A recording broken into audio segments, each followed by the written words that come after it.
So 'Rajamouli' గురించి నిన్నటి నుంచి మనం వింటూనే ఉన్నాము. అందులో ఆ లేడీ ఎవరు అని చెప్పేసి కూడా మాట్లాడుకుంటున్నారు. అయితే సోషల్ మీడియాలో మాత్రం ప్రస్తుతం ఆయన వైఫ్ రమ గారే అని చెప్పేసి కూడా అంటున్నారు.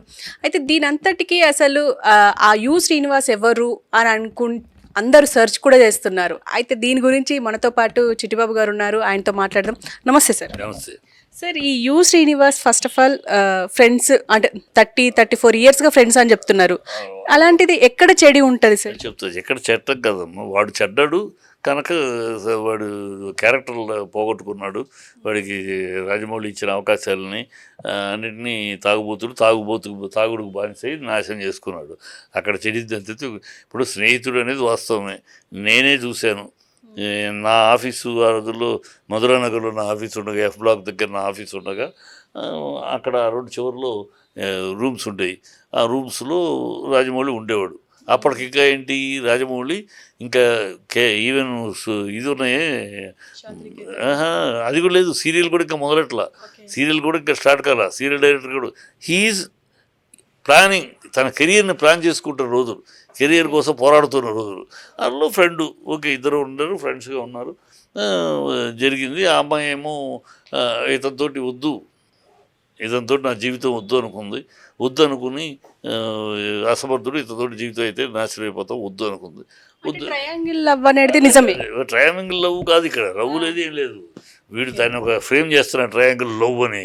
ఆ అమ్మాయి వీడిని రిజెక్ట్ చేసింది.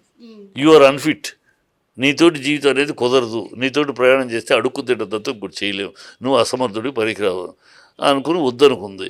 వద్దనుకున్నాక ఈ రాజమౌళి కలిశాడు. రాజమౌళి కలిసినప్పుడు ఇద్దరికి నచ్చింది. ఏదో ఇతని ఐడియాస్, ఇతను జీవితం, ఇతను కొంచెం పైకి బాగా ముందుకు వెళ్ళగలడు, ఇతనితోటైతే మనం వెళ్ళొచ్చని నమ్మింది. ఇద్దరు ప్రయాణం చేస్తారు. నిన్ను వద్దన్నదాన్ని నువ్వు త్యాగం ఏంటి గడి గుడ్డు, నువ్వు పనికిరావు, నువ్వు వద్దనుకున్నారు అనుకుందా అమ్మాయి.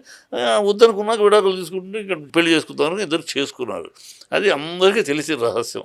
ఇదేం పెద్ద రాజమౌళి దాచిపెట్టేసుకున్న సీక్రెట్ ఏం కాదు, అందరికీ తెలుసు. నాకు తెలుసు, చాలామంది ఇండస్ట్రీలో చాలామంది తెలుసు. అది తెలిసినప్పుడు ఆ రహస్యం నేను చెబుతానండి, నువ్వు టార్చర్ చేశాడు, ఏం కోతలు అయ్యి తెలియని రహస్యం ఏదైనా అందరికీ తెలుసు. నీకు చేశాడు. అప్పటికి నేను యమదొంగ సినిమాకి ఆ సినిమా సగంలో ఎంటర్ అయ్యావు. నువ్వు ఎంటర్ అయితే నేను తన పరపతితోటి, తన మీద ఉన్న గౌరవంతో అతను ఎగ్జిక్యూటివ్ ప్రొడ్యూసర్గా పెట్టారు. ఎగ్జిక్యూటివ్ ప్రొడ్యూసర్ ఎందుకు పెట్టారు? నీ వల్ల కాదు, నువ్వేం పెద్ద పెట్టుబడి నువ్వు చించుతావని కాదు, కేవలం రాజమౌళి మీద మర్యాద కొద్దీ వాళ్ళు ఆ పోస్ట్లో పెట్టారు. యూనిట్ అంతా కూడా నీ గౌరవం ఇచ్చారు. రాజమౌళి ఫ్రెండు, ఆయన ఇచ్చిన స్నేహితులు అంటే అందరూ గౌరవించారు. నువ్వు అది కాపాడుకోలేకపోయావు. నీకు తాగుడుకు బానిస అయ్యావు. నీ ప్రొఫెషన్కి బానిస కదా నువ్వు. నీ ప్రొఫెషన్ని నిజాయితీగా కాపాడుకోలేకపోయావు, నీ ప్రొఫెషనల్ డిసిప్లిన్ చూపించుకోలేకపోయావు, నీ ప్రొఫెషనల్ సిన్సియరిటీ చూపించుకోలేకపోయావు. తాగుడుకు బానిస అయ్యి దరిద్రంగా నీ కెరీర్ మొత్తం నాశనం చేసుకుని, నీ క్యారెక్టర్ మొత్తం నాశనం చేసుకుని, చూశాడు ఎన్నాళ్ళు చూస్తాడు ఎవడైనా, ఎంత ఫ్రెండ్ అయినా చూశాడు. నీకు ఏమి చేసినా వేస్ట్, బూడిదలో పూసే పన్నీరు.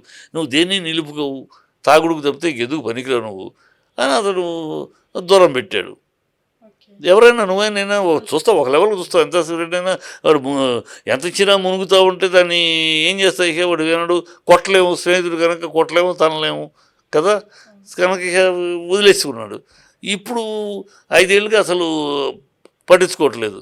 గతంలో అప్పుడప్పుడు ఏదైనా తను కాకపోయినా ఎవరో ఏదో చూసేవారు, కీరవాణి గారు వాళ్ళు ఎవరో ఒకడు ఏదో ఎప్పటి నుంచో ఫ్రెండ్ కదా, పోనీ తాగుపోతే అయితే అయ్యేళ్ళే పోనీ లేదో వచ్చేప్పుడు చూస్తూ ఉంటారు. వాళ్ళు కూడా చూడటం బానేసి ఏనాళ్ళు చూస్తారని ఎవరికైనా ఓపిక ఎలా ఉంటుంది?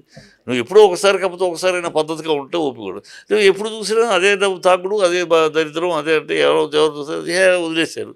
ఇప్పుడు 5 ఏళ్ళ తర్వాత ఇప్పుడు తన గతి లేదు. ఏది ఎవరు పలకరించేవాళ్ళు లేడు, ఎవరు లేడు. నాకు వాళ్ళు తెలుసు వీళ్ళు తెలుసు అంటున్నాడు కదా. 25 ఏళ్ళు వాళ్ళు తెలిసిన వాళ్ళందరితో కూర్చొని మాట్లాడచ్చుగా, నీకు ద్రోహం జరిగి ఉంటే. ఇవన్నీ వదిలేసి ఇవాళ బతుకు వేరే నీ నాశనం చేసుకున్నావు. నీ వ్యక్తిత్వం పోయింది, నీ క్యారెక్టర్ పోయింది, నీ ప్రొఫెషన్ పోయింది, నీకు దురలవాట్లతోటి దురావస్థకు దిగిపోయావు. ఇప్పుడు ఎవడు అందుకని ఇప్పుడు ఇది ఒక ఎత్తుగడ.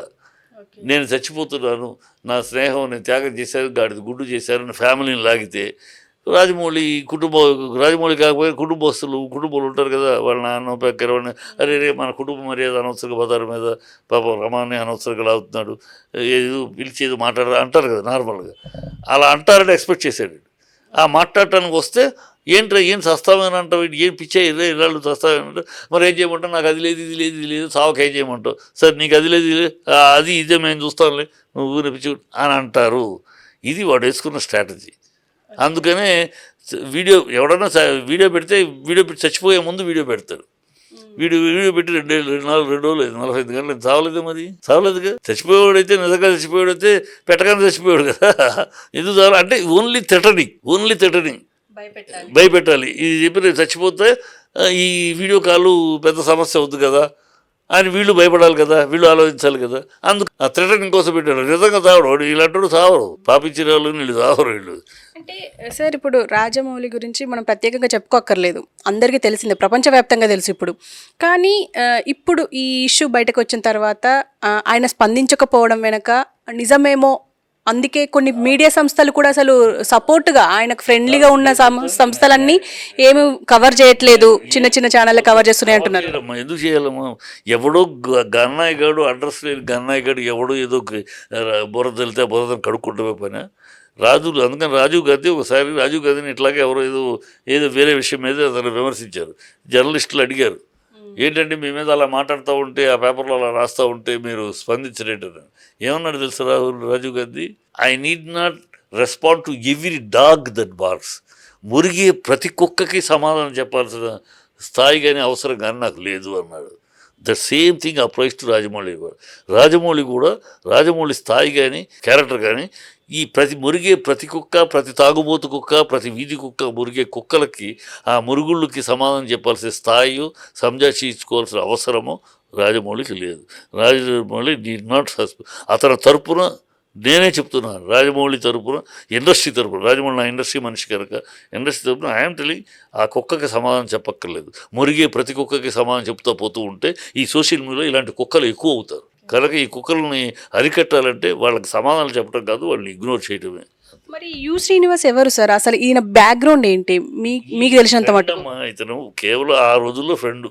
ఇది ఏమి లేదు, అతను ఫ్యామిలీకి ఇతనికి ఫ్రెండ్, అక్కడ ఆ రూమ్ దగ్గర ఉండటం వల్ల ఫ్రెండ్షిప్ ఇంట్రాక్షను, ఈ ఇంట్రాక్షన్ ఉండి తిరిగేవాడు. ఈ అమ్మాయి కొంచెం డిజైనింగ్ వాటి మీద ఆ రోజులు ఉన్నది కనుక, ఈయన ఒక ఆర్టిస్టిక్ మైండ్ ఉన్నవాడు కనుక ఇది వీళ్ళకి ఇంట్రాక్షన్స్లో అలా జరుగుతూ ఉన్నాయి. ఈ లోపల అతను తాగుబోతుడు, ఆ తాగుడు అతని లైఫ్ భరించలేక ఆ అమ్మాయి వద్దనుకుని వీళ్ళిద్దరు కలిశారు. ఇక అంతే. ఇక్కడ అతని బ్యాక్గ్రౌండ్ లేదు, గడుగుడు లేదు, ఒక స్నేహితుడు అంతే. స్నేహితుడు పైకి వెళ్ళాడు. ఇప్పుడు అంబానీ ఉన్నాడమ్మా, అంబానీ చిన్నప్పుడు చాలామంది స్నేహితులు ఉంటారు.